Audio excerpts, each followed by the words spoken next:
Hello बच्चों, चलिए अभी देखिए, अभी आज जो हम लोग का ऑब्जेक्टिव्स है जिसमें 20 आउट ऑफ 20 कैसे स्कोर करना है, तो फटाफट हम लोग देख लेते हैं। जितने भी एमसीक्यूज पास्ट ईयर में आए सारे के सारे एमसीक्यूज करवाएं 2015 से लेकर 2024 तक के। ओके, सबसे पहला क्वेश्चन है, store laser contain a separate account of dash dash dash. देखिए स्टोर लेजर के अंदर, ओके, एक स्टोर लेजर कंट्रोल अकाउंट होता है, उसके अंदर जो भी रिसिप्ट करते हो वो भी रिकॉर्ड होता है, और जो आप स्टोर में से इशू करते हो वो भी ट्रांजेक्शन रिकॉर्ड होता है। मतलब कि रिसिप्ट एंड इशू दोनों रिकॉर्ड होते हैं। तो मैं यहाँ पे बोल दूंगा ईच आइटम्स ऑफ स्टोर, सबके सब।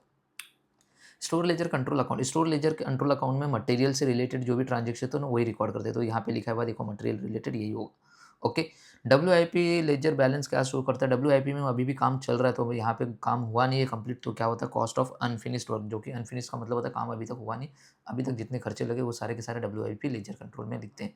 Cost ledger control account content, देखिए कॉस्ट लेजर में ये भी होता है, फैक्ट्री ओवरहेड कंट्रोल भी होता है, स्टोर लेजर भी होता है और वेज कंट्रोल भी होता है, मतलब ऑल द अबव। देखिए यहाँ पे लिखा है कॉस्ट लेजर, देखिए जिसके अंदर देखिए मेरे प्यारे बच्चों, कॉस्ट कंट्रोल के अंदर देखिए जनरल लेजर, एडजस्टमेंट अकाउंट है, store ledger, work in progress, finish goods, ये सारे के सारे होते हैं। तो इसका आंसर रहेगा ये। और इंटरलॉकिंग बुक कीपिंग सिस्टम का मतलब होता है जहाँ पे कॉस्ट बुक और फिनेंशियल बुक दोनों अलग अलग सेपरेट बनाया जाता है, कंबाइन नहीं बनाया जाता। तो सेपरेट कहाँ पे? दोनों देखिए, कॉस्ट एंड फिनेंशियल दोनों सेपरेट बनाया जाता है। इसका आंसर ये रहेगा।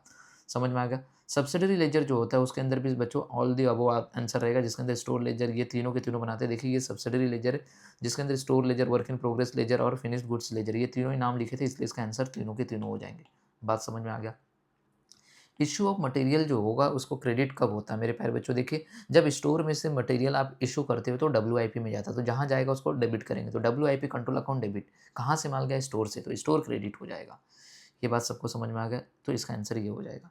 ओके, इसके बाद क्या बोला? The balance of finish goods ledger control account represent, जो balance of finish goods ledger control account का रहता है वो हमें क्या रिप्रेजेंट करता है मेरे प्यारे बच्चों? मुझे ये बताइए।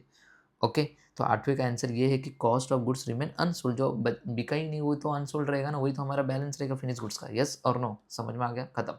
नेक्स्ट बोला है कॉस्ट लेजर कंटेंट। बच्चों ये all of the above repeat हो गया क्वेश्चन, देखो कॉस्ट लेजर कंटेंट।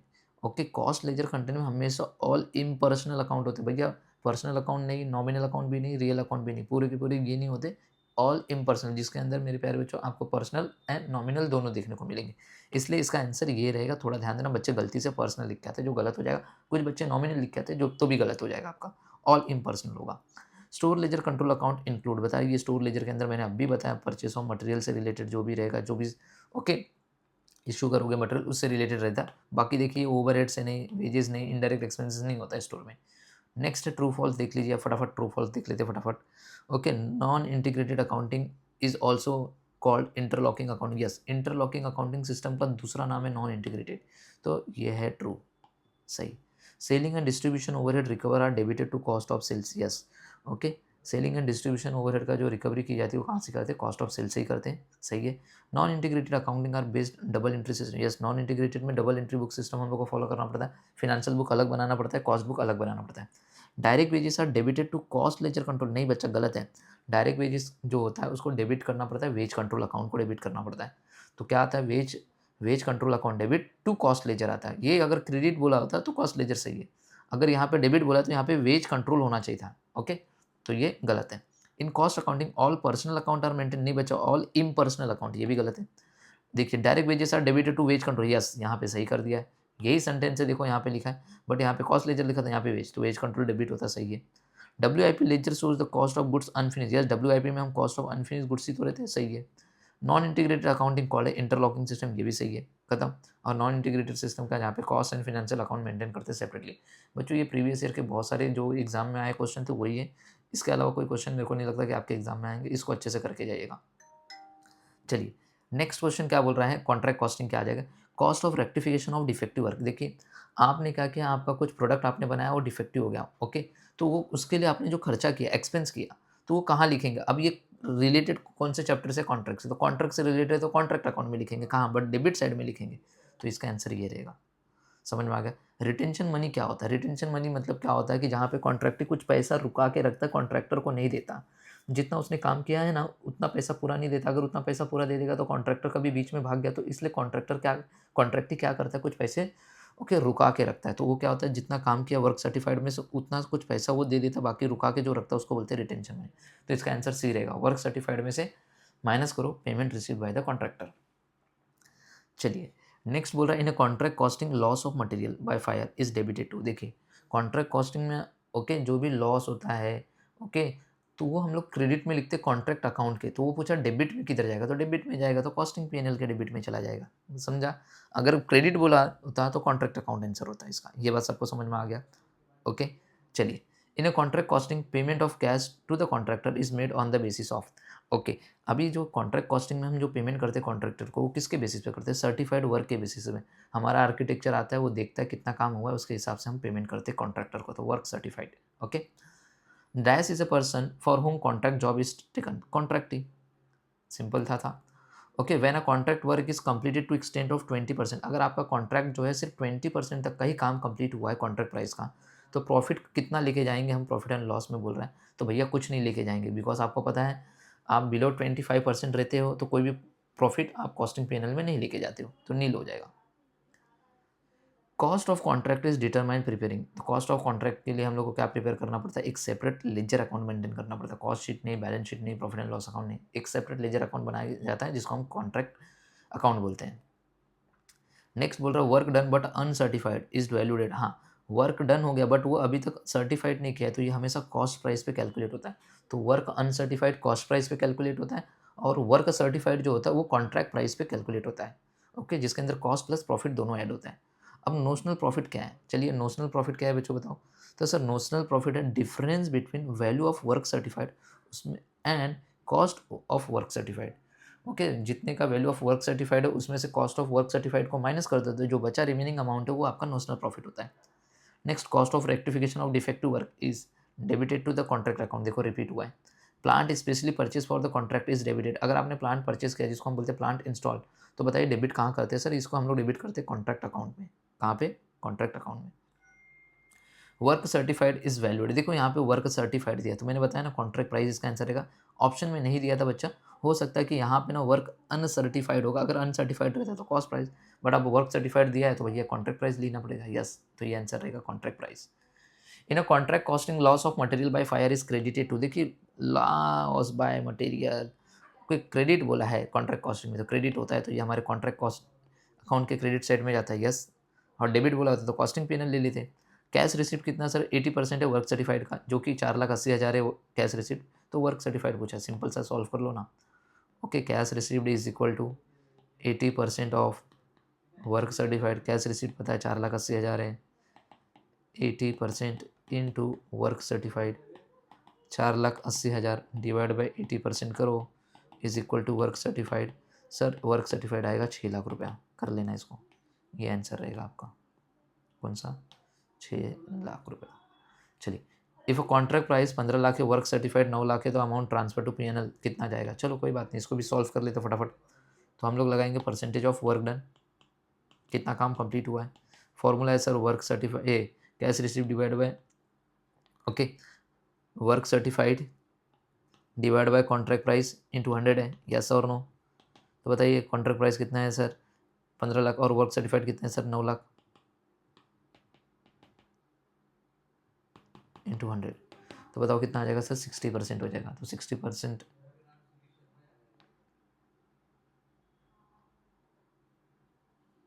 अब 60% आपका आंसर हो गया। 60% बताइए कौन सी कैटेगरी में जाता है, 60% अगर हमारा काम होता है तो 2/3 into notional profit into cash receive divide by work certified, ये वाला। तो ऐसा कोई ऑप्शन है सर, बी वाला है, देखो समझ में आ गया। तो हमारा काम कितना हुआ है, 60% काम हुआ है। चलिए ट्रू फॉल्स देखिए फटाफट। Okay, in a contract costing each contract is a cost unit, yes हर एक कॉन्ट्रैक्ट अपने लिए क्या है, कॉस्ट यूनिट है, तो ये ट्रू है। Uncertified work is valued cost, yes ये भी सही है, अनसर्टिफाइड वर्क को हम लोग कॉस्ट पे वैल्यू करते हैं। Degree of completion of work is determine the compare the work certified with cash receipt, okay बोल रहा है कि degree of completion of work जो होता है मेरे प्यारे बच्चों, उसको हम लोग किससे करते हैं, work certified divide by contract price होता है, ये थोड़ा ध्यान देना, तो ये गलत है।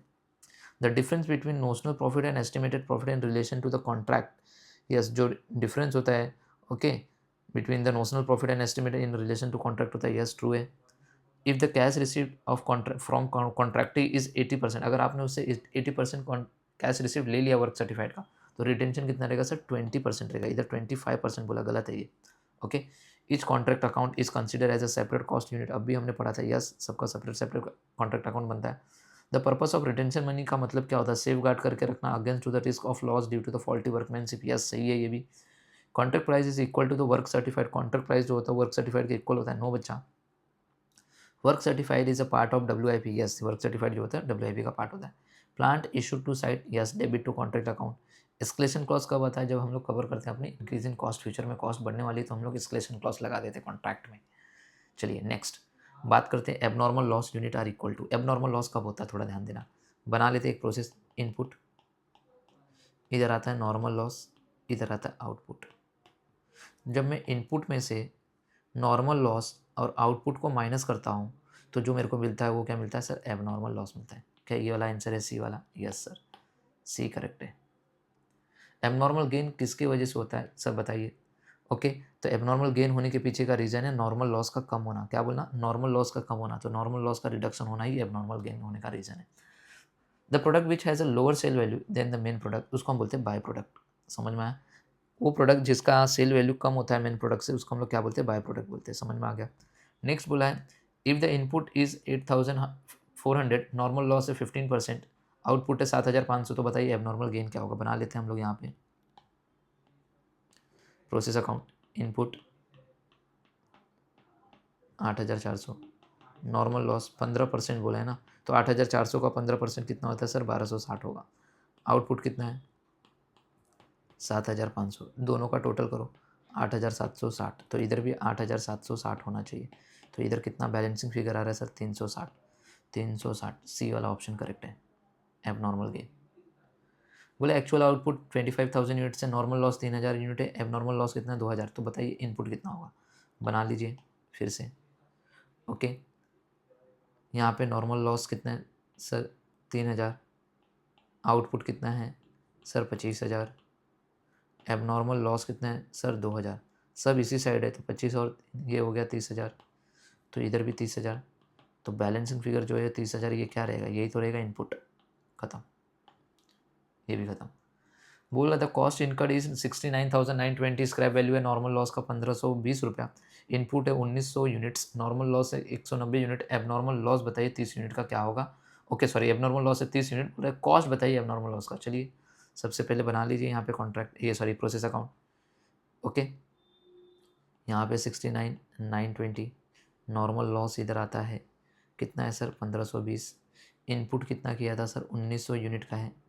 ओके, ये हो गया इनपुट। ओके, नॉर्मल लॉस का यूनिट कितना है सर? 190 यूनिट है, राइट? ओके, और कुछ दिया नहीं सर। तो हम लोग सबसे पहले निकालेंगे CPU। तो बताइए डेबिट साइड का जो अमाउंट है 69,920 minus 1520 divide by total input कितना है सर? 1900, उसमें से माइनस कर दीजिए नॉर्मल लॉस का। तो आपको CPU कितना मिल गया सर? CPU हम लोग को मिल रहा है यहाँ पे 40 रुपये पर यूनिट। तो बताइए एबनॉर्मल लॉस कितने का हुआ है सर? एबनॉर्मल लॉस हुआ है 30 यूनिट का। तो एट द रेट ₹40 कर देंगे, CPU पे कैलकुलेट होता है। तो बताइए 1200 रुपये हमारा आंसर आ रहा है। 1200 रुपये ऑप्शन में है। यस सर, ये खत्म। Abnormal gain is equal to, abnormal gain is equal to क्या होता है बोलो sir? Abnormal gain is equal to actual output में से जब आप नॉर्मल आउटपुट को माइनस कर दोगे तो आपको एबनॉर्मल गेन होना चालू हो जाता है। Normal loss is debited to, normal loss कब डेबिट करते हैं सर? एबनॉर्मल गेन अकाउंट जब बनाते तब हम लोग इसको डेबिट कर देते हैं। नॉर्मल लॉस इज, बताइए ये क्या है सर? ये नॉन कंट्रोलेबल ओके लॉस है, इसे हम कंट्रोल नहीं कर सकते। एबनॉर्मल लॉस कब अराइज होता है? एबनॉर्मल सर्कमस्टेंस में अराइज होता है। Normal loss is calculated certain percentage of, okay, क्या बोला यहाँ पे? Normal loss is calculated on a certain percentage of unit introduce in the process. जितना यूनिट इंट्रोड्यूस करोगे उसके परसेंटेज में हम लोग नॉर्मल लॉस का ओके यूनिट कैलकुलेट करते हैं। Output 2500 unit, normal loss 300 unit और एबनॉर्मल लॉस 200 यूनिट। तीनों के तीनों क्रेडिट साइड है तो कितना हो जाएंगे? तीनों को ऐड कर दो 3000, तो इनपुट भी 3000 ही रहेगा। Process costing is applicable, paper industry के लिए एप्लीकेबल होता है। ओके, ट्रांसपोर्ट में नहीं, प्रिंटिंग में नहीं, रिपेयर में नहीं। प्रोसेस आउटपुट कितना दिया है sir? 25,000, normal loss 3000, abnormal loss 2000, तीनों के तीनों क्रेडिट है, ऐड कर लो सर 30,000, खत्म। ओके, नेक्स्ट 15th वाला क्या बोलिए? देखिए normal output is equal to, normal output कब आता है सर? जब इनपुट में से नॉर्मल लॉस को माइनस कर देते हैं। इनपुट में से जब आप नॉर्मल लॉस को माइनस कर दोगे तो आपको जो आंसर मिलता है वो आपका क्या रहता है बच्चों? वो आपका रहता है नॉर्मल आउटपुट, याद रहेगा। चलिए आ जाइए यहाँ पे, process cost system is applicable to paper mill. Yes, अब भी पढ़ा था पेपर मिल को, कंप्लीट आता ही है। ट्रू है। Next, invisible waste has a no sale value. हाँ, जो वेस्ट ऐसे जो इनविजिबल जो दिखाई नहीं दे उसको बेच पाएंगे, नहीं बेच पाएंगे, सही तो है, ट्रू है। Okay, abnormal loss in the process is valued at scrap value. नहीं, एबनॉर्मल लॉस जो होता है उसको हम लोग सीपीयू पे वैल्यूड करते हैं, गलत है। Unit produce at a process are not homogeneous. जो भी यूनिट हम प्रोसेस अकाउंट में प्रोड्यूस करते हैं वो सारे के सारे होमोजीनियस रहते हैं, यहाँ पे बोला नॉट होमोजीनियस, गलत है ये भी। Okay, normal loss in process costing is a controllable. No बच्चा, इसको हम लोग कंट्रोल नहीं कर सकते, ये भी नॉन कंट्रोलेबल है। Okay, sale value of joint product is a significant, yes. Okay, normal loss account is debited to the process account. बोलिए, नॉर्मल लॉस अकाउंट जो होता है वो डेबिट करते प्रोसेस नहीं, प्रोसेस अकाउंट के क्रेडिट साइड में नॉर्मल लॉस लिखते हैं, गलत है ये। Abnormal gain arises when actual loss is less than expected और नॉर्मल लॉस, यस सर, सही है। जब एक्चुअल लॉस हमारा कम होगा एक्सपेक्टेड नॉर्मल लॉस से, हमने सोचा था 2 यूनिट का लॉस होगा बट एक्चुअल में 1 यूनिट का लॉस हुआ, तो 1 यूनिट बच गया, तो वो हमारे लिए क्या है, एबनॉर्मल गेन है। Joint product as a additional product manufacturer बोला जाता है। ओके, तो बताइए यहाँ पे जॉइंट प्रोडक्ट को हम लोग क्या बोलते हैं, is additional product manufacture, yes true है। Abnormal gain is credited to process account, थोड़ा समझ के लो, प्रोसेस अकाउंट के क्रेडिट साइड में एबनॉर्मल लॉस आता है, एबनॉर्मल गेन नहीं आता, प्रोसेस अकाउंट के डेबिट साइड में एबनॉर्मल गेन आता है, false. Process account is credited by scrap value of normal loss, बोलिए। तो सर ये भी ट्रू है, यस। नॉर्मल लॉस जो होता है उसको हम लोग किस पे कंसिडर करते हैं, स्क्रैप वैल्यू पे तो कैलकुलेट करते हैं, और वो भी क्रेडिट साइड में प्रोसेस अकाउंट के, सही है। Sale value of joint product is significant, yes true. Okay, normal loss क्या है, इनविटेबल लॉस है, यस। जॉइंट प्रोडक्ट क्या है sir, additional product with significant value. By product क्या होता है, प्रोडक्ट दिख रहा है emerging in the process having insignificant value. By product की वैल्यू उतनी ज़्यादा नहीं होती एंड जॉइंट प्रोडक्ट की वैल्यू ज़्यादा होती है, तो बस ये खत्म। आ जाइए मार्जिनल कॉस्टिंग, 3 चैप्टर करवा दिया, मार्जिनल कॉस्टिंग पे आ जाइए, फटाफट करते ताकि आपका लास्ट टाइम पे आपको ये पूरा का पूरा याद रहे। मार्जिनल कॉस्टिंग बच्चों देखिए, एक टेक्निक ऑफ कॉस्टिंग है, बच्चे गलत करते आते हैं, मेथड ऑफ कॉस्टिंग लिखते नहीं, contract and process method of costing है। स्टैंडर्ड और मार्जिनल जो है ये टेक्निक ऑफ कॉस्टिंग है। Contribution is equal to, sale में से वेरिएबल कॉस्ट माइनस करोगे तो भी कॉन्ट्रीब्यूशन आता है, फिक्स कॉस्ट में ऐड करोगे उल्टा जाओगे नीचे से ऊपर तो ऐड करोगे तो भी कॉन्ट्रीब्यूशन आता है, सेल्स इंटू पीवी रेशियो करोगे तो भी कॉन्ट्रीब्यूशन, तो ऑल द अबव इसका आंसर होना चाहिए। समझ में आया। At break even point the contribution is equal to, break even point पे कंट्रीब्यूशन किसके इक्वल होता है बच्चों, बोलो सर। बच्चों, फिक्स कॉस्ट के बराबर हो जाता है कंट्रीब्यूशन, जब फिक्स कॉस्ट और कंट्रीब्यूशन बराबर हो गया तो ब्रेक इवन पॉइंट पे पहुंच जाते हैं, नो प्रॉफिट नो लॉस। बोला कंपनी हैज़ अ सेल्स कितने का, 4 लाख का, पीवी रेशियो कितना 20%, फिक्स कॉस्ट कितनी है सर 30,000, प्रॉफिट बताना है। रिक्वायर्ड सेल का फॉर्मूला लगा लो,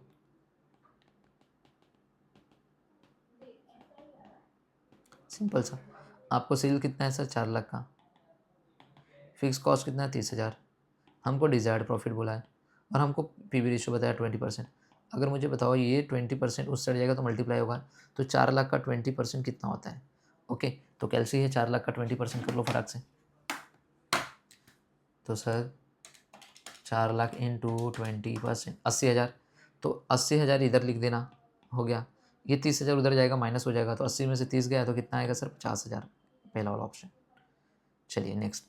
ओके, अब break even point the contribution is equal to fix cost होता है, अभी हमने पढ़ा था। When selling price decrease the break even point क्या होगा, सेलिंग प्राइस डिक्रीज होगा, थोड़ा ध्यान देना, सेलिंग प्राइस दिख रहा है यहाँ पे, सेलिंग प्राइस डिक्रीज हो रहा है, तो बीईपी क्या हो रहा है सर, बढ़ रहा है। ये टेबल बना के जाना एग्जाम में, बहुत इंपॉर्टेंट है, आपको कन्फ्यूज होएगा, इसको याद कर लो अच्छे से। तो सर यहाँ पे बीईपी इंक्रीज होगा, समझ में आ गया। बीईपी क्या होगा बच्चों, इंक्रीजेस। सेल्स कितना है सर, 1,50,000 फिक्स कॉस्ट है, 40,000 पीवी रेशियो इतना है, तो वेरिएबल कॉस्ट बना लो डब्बा, sales minus variable cost, contribution minus fix cost, आप प्रॉफिट पे पहुंच जाओगे, यस और नो। सर प्रॉफिट 30,000 है, फिक्स कॉस्ट 40,000 है, तो बताओ कंट्रीब्यूशन कितना रहेगा सर 70,000, नीचे से ऊपर जाएंगे तो ऐड करेंगे। सेल्स आपको 1,50,000 दिया हुआ है, बताओ वेरिएबल कॉस्ट कितनी आएगी, तो एक में से 1,50,000 में से 70,000 माइनस करो, कितना बचा रहेगा 80,000, तो 80,000 आपका आंसर, खत्म।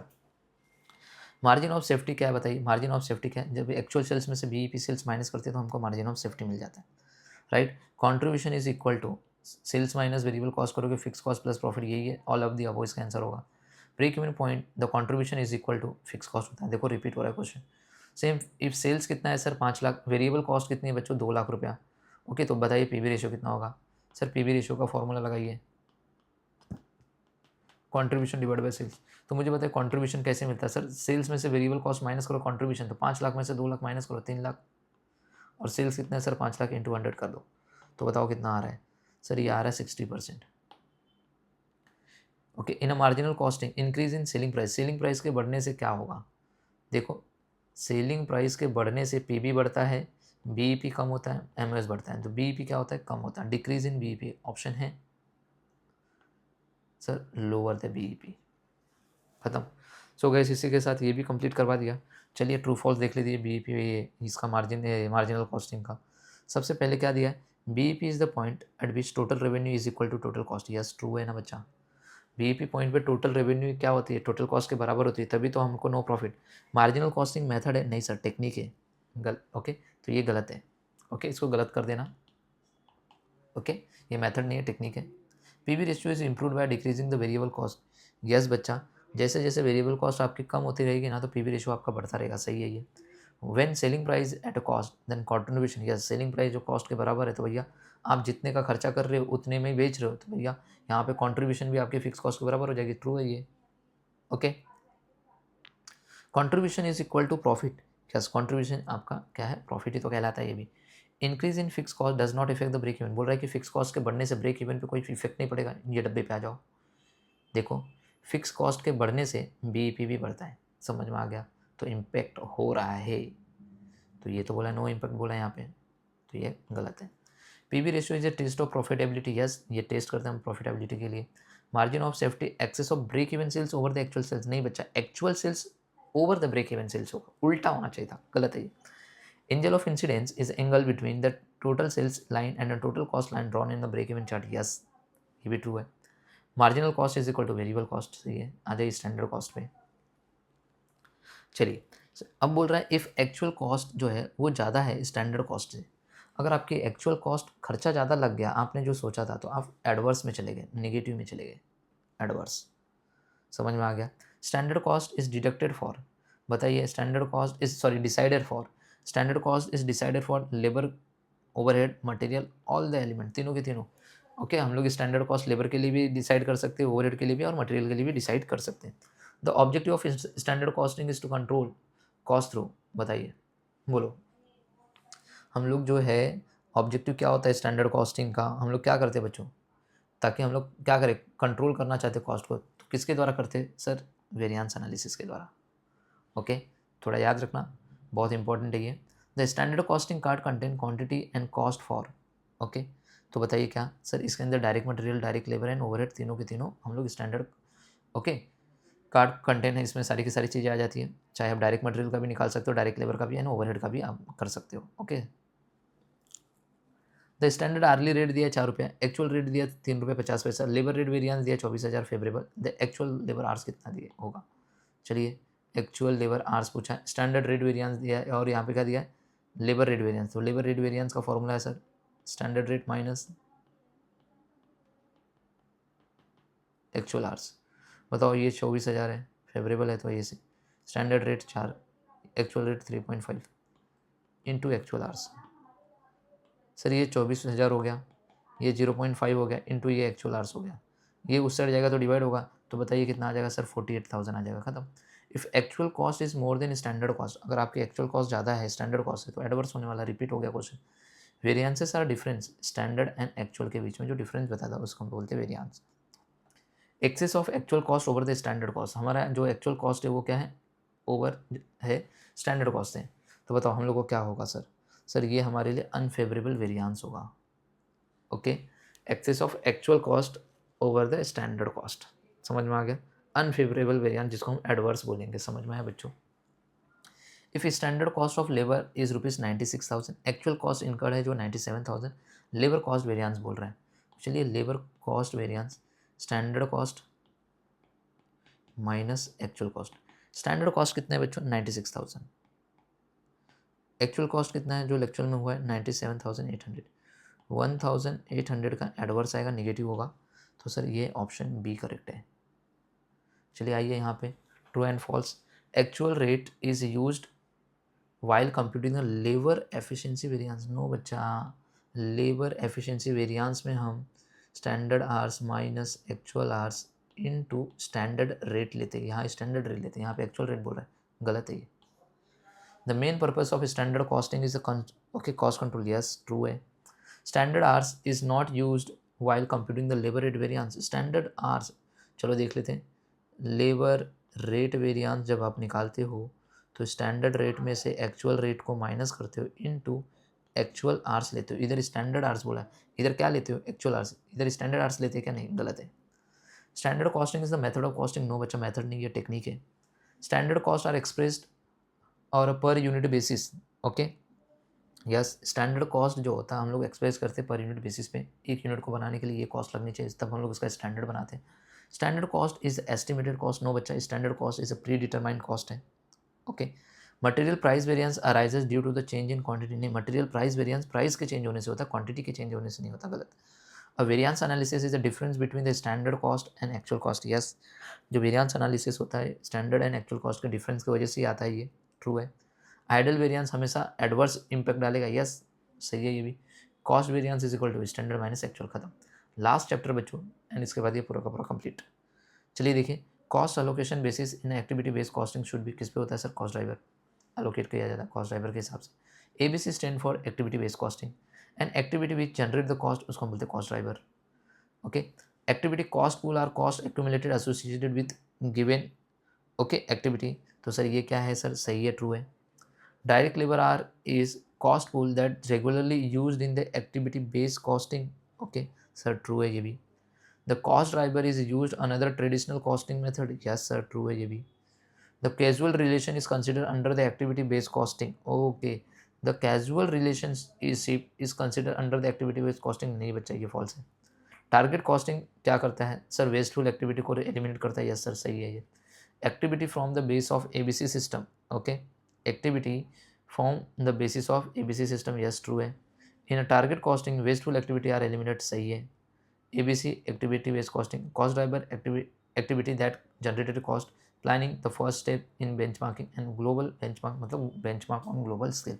सो गाइस, इसी के साथ पूरे के पूरे पास्ट ईयर के सारे क्वेश्चन करवा दिए ऑब्जेक्टिव्स के। प्लीज़ इसको अच्छे से करके जाना, 20 मार्क्स आपके हाथ में। So all the best and best of luck everyone.